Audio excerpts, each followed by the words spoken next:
What is going on, everybody? Welcome back to another episode of Home Built Workshop.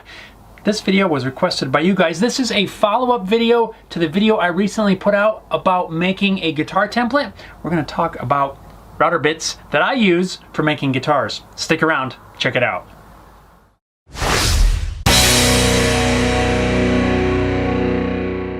Well guys, in the recent video that I put out about making a custom guitar routing template, you guys asked for a lot more information on the router bits that I was using, and honestly, I really wasn't even thinking about that. I was focused on making this template. I didn't even touch on the router bits. So for that, I want to say I'm sorry, and we are now going to get caught up on all that information. I have gathered up some of the bits that I use most often in building guitars. We're going to kind of talk about each one, kind of show you how they work, and hopefully explain a little bit more about how these things work. So before we jump into some of my most used router bits for building guitars, I just want to say that this is not intended to be a all-inclusive video about router bits. There are hundreds, probably thousands of router bits out there for different profiles and different applications, and I'm not going to be able to touch on every single one of them. I'm going to try to keep this mostly to building guitars and just the bits that I use. If there's a style of bit in particular that you would like to know a little bit more information about, leave it down in the comments of this video, and if it's something I can work in, we'll definitely try to get you some more information on that. So let's jump right in. So right here I've gathered up about all the bits that I use in building guitars. There's not really a ton of them, but there are several different styles here. I'm going to try to touch on all of them. So all but one of these bits is a template routing bit, which means that there's a bearing that rides along the template and helps guide the cut. The only one that does not have a bearing is this little straight bit, and we'll get to him. So you've seen me use these two larger bits pretty much anytime when I'm routing the outside profile of a guitar or a guitar neck. I'm going to be using a larger bit like this. It's nice and tall. I can get the whole thickness of a guitar body in one pass. I don't have to do half of the cut, flip the piece over, and do the other half because these bits are tall enough. So the main difference between these two is that this one has straight flutes, or blades. They're called flutes. They are straight up and down. They're not in a spiral pattern. This one cuts really good, but I had to replace it as it started to get dull and I had trouble with the cut. And I moved on to this style just to try something different. This one here is made by Infinity Tools, and anytime I mention a brand, it's just to offer you a suggestion so you know what I'm using. I am not sponsored nor affiliated with any of the manufacturers that I'm going to mention. I just want to throw that out there, but I probably will drop a few names just to help you guys know exactly what I'm using in case you want to try them. This other one is made by Radian Tools. They're out of the UK. Again, it works really good, but like all bits, they don't last forever. This one got dull. I tried this one, and that's the one I'm currently using. This one also is a 4-flute bit, but they're split in half and kind of on a spiral pattern, and actually I feel like that works really, really good. I really do like these bits. I've got this size, and I have one that's a little bit smaller that's currently mounted in the router. We're going to use that as a demonstration in a little bit. But this is the one that I'm using the majority of the time right now when I'm routing the templates. I use these for the outside cuts. If I'm routing the shape of a guitar body or the shape of a guitar neck, these are the ones that I'm going to be going to. These are my go-to bits. Now both of these bits have the bearings on both sides, the top and the bottom. And this is really nice because depending on how you have your template set up, you can use this bit pretty much either way.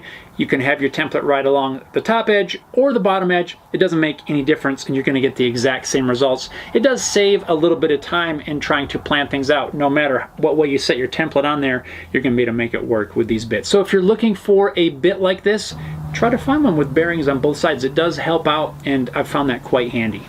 These other bits over here are also bearing mounted bits, but they only have bearings on one side, and these are much smaller. The first two are a 1/2-inch shank, so you need to have a 1/2-inch collet in your router. The other ones are 1/4-inch shank, and I use these a lot of times in a small router, or I'm sure you've seen me use it in my cordless router as well. That is only a 1/4-inch shank, and that is what I use these bits for most of the time. Now the operation of these is really almost exactly the same. They're just a smaller bit, and you don't have the bearing on both sides. You have your bearing on there where that will ride around your template, and that's what I'll use a lot of times if I'm routing a pickup cavity or something like that.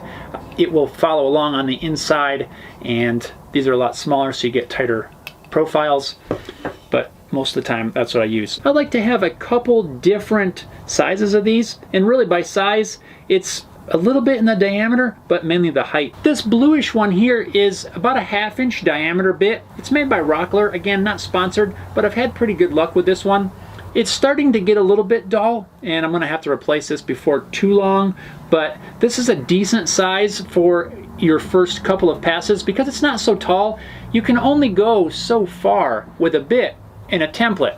I like this one in particular because you can set your router so that the bearing rides on your template and the bit really only sticks down a little bit. This is really helpful if your first passes need to be a lot shallower. Then you can set your router just deep enough to start making some very thin cuts. Whereas something like this one, you would have to make a much deeper cut as your initial pass because you can't get it far enough out of the way for that shallow initial pass. So I like to have different sizes on hand. That's really why I have a bunch of different ones. Now this bit is made by Radian Tools, super clean cutting bit, not sponsored, and it's actually starting to get a little bit worn. So since this one's getting a little bit dull, I've got another 3 flute bit that is basically the same size. This one is made by Amana Tools, and I'm gonna try to put links and stuff down in the description to some of these if I can find links, and that way if you guys are interested. Again, not sponsored by any of these companies. I know I'm mentioning quite a few names, but I'm not getting anything by saying anything about their products. I like all of these bits. I like having more cutters. Both of these are a 3 flute bit, and I like that because it seems like you get a much cleaner surface. A lot of the bits that you get at like the big box stores, or maybe even your local woodworking store, most of them that I've seen really only have 2 flutes. Some of the really higher end ones that you have there, you can get with more flutes, but most of them are 2 flutes or 2 cutting blades, and I just feel that 3 or even 4 gives you a much better surface. So something to look out for if you're looking for something that's really going to give you a clean surface for this. I also have quite a few of the 2 flute ones for different applications, and they work just as intended, but especially for guitars, is I really want to try to avoid chip out, tear out, anything like that. I like to have the more cutters. Your feed, when you're passing your router across your piece, is a little bit slower because it takes a little bit more time to cut. But overall, I'm totally okay with feeding the piece a little bit slower if I know I'm going to get a much cleaner surface, and that's exactly what I find with any of these bits that have more cutters. The only one that's only a 2 cutter is this guy. This is that Rockler one, and really I haven't had any issues with it. But since this one is so short, I can only go so deep before I have to switch over to one of these, so really I don't notice a whole lot of difference in the surface quality by the time I'm done using one of these 3 flute cutters. And lastly, the other bit that I mainly use for building guitars is this 1/4 inch spiral upcutting straight bit. Did you get all that?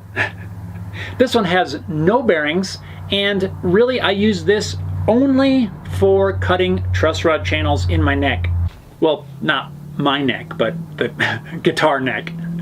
I use this jig right here in combination with my cordless trim router. That way this will ride right down the center of this channel, and this is sized exactly for the base plate on my router, so it keeps it nice and straight. I'll double-sided tape this on my center line of my neck. I'll be able to see the center line right down through the center.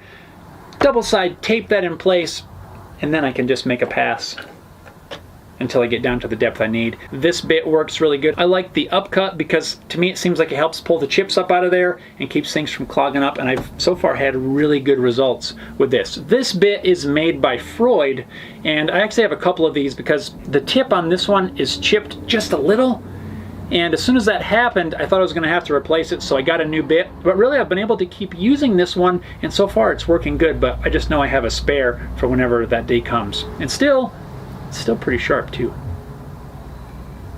I like it. Now to just run through a quick demonstration, we're going to make a copy of this template right here. I've got a scrap piece of MDF. It's going to work out just fine. We'll just run through kind of the quick setup in how to use a couple of these different bits. I've applied some double-sided tape to the back side of my template. Just stick this down to our scrap piece. It's probably not necessary for this particular project, but I like to trace around the template so that I can then go to the bandsaw, remove the waste, and this pencil line really helps me see where I need to make a cut. It's very clear where the edge of my template is. That way I can stay well away from my good template. I don't want to cut that at the bandsaw. Now you could always trace this out beforehand, but for some reason I really like making these cuts at the bandsaw with the template in place. Whichever way works for you, but be careful you don't ruin your template. Now over at the drill press, I'm going to use a Forstner bit to remove as much of the waste material as I can. Another method to do this would be to use something like a scroll saw or a coping saw to remove the waste material. The main goal though is to remove as much as you can so that the router bit doesn't have to work so hard. Yeah, close enough. Here at the router I have pretty much the same Infinity Tools bit as I showed you a minute ago, but this one's just a little bit shorter. They make them in a couple of different sizes. This is what we're going to use first to route the outside edge of this template, and this would be my first step when I'm routing a guitar body to shape. I would use either this one for a neck, or I would use the taller one for a guitar body to route the outside profile. We just need to adjust the height of the router bit so that the bearing rides against the template and the cutting surface touches, obviously, the part we need to cut. Now for this application where the router is mounted to a router table, I try to set the bearing right about in the middle of the template. I'm not going to be adjusting the height for the most part, so I try to aim for about the center, and usually that works out to be a good spot. So if you're unsure of how this works exactly, the bearing rides along the edge of the template, which is going to guide the cutter. So anything that sticks out past the edge of the template is going to get cut off by the cutter. Now all of the bits that I'm using, the bearing is the same size as the cutter, and that means whatever the bearing touches, the cutter is going to cut to the exact same size. So right here where this piece of the template hangs over, it's going to cut this away until the bearing touches the edge of this template. Then it's going to cut it exactly flush, and we're going to do that all the way around. Like almost every other router bit, you want to pay attention to the direction you're feeding your material into the bit. You want to go against the rotation of the bit. So right here you're seeing this in real time. This is actually how fast I'm feeding the material. Even though this MDF cuts really fast, I still feed it fairly slow to make sure I get a nice surface finish. Now let's speed this up and get this over with. So you can see how that cut nice and flush. So now this piece of scrap is exactly the same size as my original template. As a side note, make sure you wear a dust mask or a respirator, especially when working with MDF. This stuff is really not good for you to be breathing. Be safe. Now to route the center, you could do this two ways. You could use a table mounted router and route it from the bottom side up, which is what we're going to do. Or you could also use a handheld router and route it from the top down. Just as an example, I have my little router here, and if this were mounted in the base as a handheld router, you would set it up mostly the same way. Your bearing is going to ride along your template, and your cutting surface is going to cut around the inside. Now you're going to have to probably do this in a couple passes to get it deep enough where it'll cut all the way through. Now when you do that, you can see it sticks out the bottom in order for it to cut all the way through, so you need to make sure you either put it up on some blocks or have some sort of sacrificial surface on the bottom. But that is the advantage that I like with using a table mounted router. Since we'll be cutting from the bottom up, the bearing will be on the bottom, so our template can go on the bottom. Therefore, there's nothing to worry about cutting through on the top side. So when I raise the bit in my particular application, the bit does not go all the way to the top. And that's because there's a fair bit of space between the top of this little table and the router. Depending on what setup you have, you may or may not have this issue. Basically what's going to happen is we're going to route what we can with it set up like this. That's going to leave a shelf on the inside of our template, which we can then remove the old template and run the bearing along the shelf on the new template to finish routing the final depth. Hopefully you can see right here that the router bit is going to cut a little bit more than halfway on our new template. and you can see where that shelf is going to be. So I'm going to make a pass, remove that material. And you can see right away here, I don't have great dust extraction on this little router table, so make sure you're wearing a respirator, dust mask, something like that to protect your breathing, as well as safety glasses.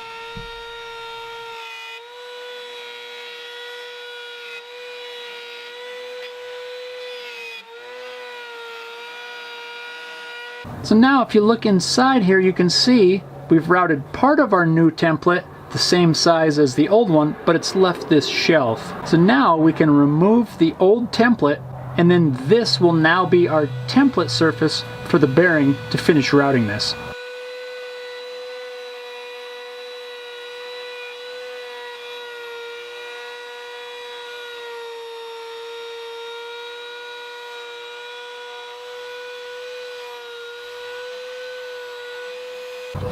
So here it is. So in the template making video, I mentioned having square corners or rounded corners, and that the router bit would never produce a square corner. And here you can see that the corners are all rounded. So that's where it's important to size your template appropriately to where having a rounded corner will still fit whatever the thing is you're making a template for. So there's the original with the square corners. There's our copy with the rounded corners. And for this particular application, these rounded corners are absolutely just fine. If you need square corners for whatever reason, you'll have to get in there with a chisel or something like that so you can square these up. But for most applications that I've encountered in building guitars, the rounded corners are going to be fine. Well, there you have it, guys. I hope this helps clear up some of the confusion from the last video and lets you know a little bit more about the bits that I like to use when making guitars. Hope you have a little bit more understanding. Again, not intended to be a all-inclusive video on router bits or anything like that, but just to hopefully help explain a little bit more what I use, why I use them, how to use them, and hopefully answer some of your guys' questions. Thanks a lot for watching, guys. Something else you want me to cover, let me know down in the comments. Thanks a lot for watching. We'll see you next time.